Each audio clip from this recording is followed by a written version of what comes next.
Mobile চুরির সন্দেহে পিটিয়ে খুনের অভিযোগ। ঘটনা সল্টলেক ইলেকট্রনিক্স কমপ্লেক্স থানা এলাকার পোলেনাইটে। মৃতের নাম প্রসূন মণ্ডল, বয়স 22। পুলিশ সূত্রের খবর, আজ ভোরবেলায় করুণাময়ীর কাছে একটি বেসরকারি হাসপাতাল থেকে থানায় খবর যায় এক ব্যক্তি একটি যুবককে নিয়ে এসেছে মৃত অবস্থায় এবং যে নিয়ে এসেছে তাকে আটকে রেখেছে। এরপর পুলিশ গিয়ে তাকে আটক করে নিয়ে আসে। জিজ্ঞাসাবাদে জানতে পারে আজ ভোরবেলায় মোবাইল চুরির অভিযোগে তাকে ওই অভিযুক্ত তার ছেলে ও এক বন্ধু মারধর করে। তাকে জিজ্ঞাসাবাদ করে বাকি দুজনের খোঁজ পায়, তাদেরকেও আটক করা হয়েছে। ধৃতদের মধ্যে একজন বাংলাদেশের বাসিন্দা বলে জানা যাচ্ছে। ধৃতরা হলো তপন সরকার, খুরশিদ সরকার ও শ্রীদাম মণ্ডল।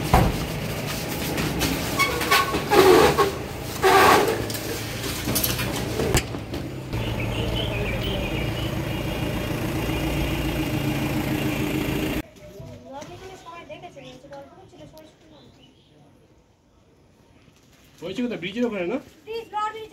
ওখানটা হয়েছে তো?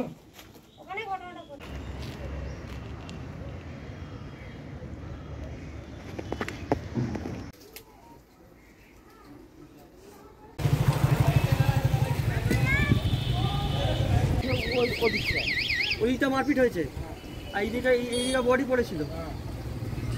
কখন পড়েছিল, কখন দেখতে পেয়েছে? আমরা দেখেছি 7টা বাজে তখন।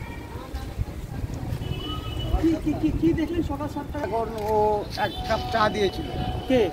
আমাদের ছেলে পেলে চা দিয়েছিল 1 কাপ। তখন ও চাটা খেয়েছে, খাওয়ার পরে ওকে হসপিটাল নেওয়া হয়েছে। নেওয়া হওয়ার ওইখানে হসপিটালে ভর্তি করার সঙ্গে সঙ্গে মারা গেছে। ওই কেন মারধর কেন করলো কি জানতে পেরেছে? যে ওর একটা ফোন ছিল বলে চুরি করেছিল, সেই ফোনটা চুরি করার জন্য বলছে ফোন আমি নিয়েছি, আমার নেশা করি তো। তারপরে ও ফোনটা বলছে আমি রেখেছি, আমার মনে নেই। তারপরে তাও ওরা শুনি, তারপরে মারধর করেছে। কি দিয়ে মেরেছিল?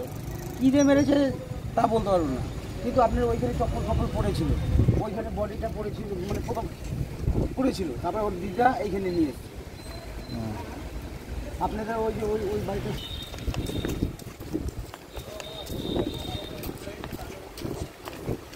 ওই চপ্পল? আচ্ছা, তাহলে ওর বডি কোথায় পড়েছিল? বডি কোথায় পড়েছিল?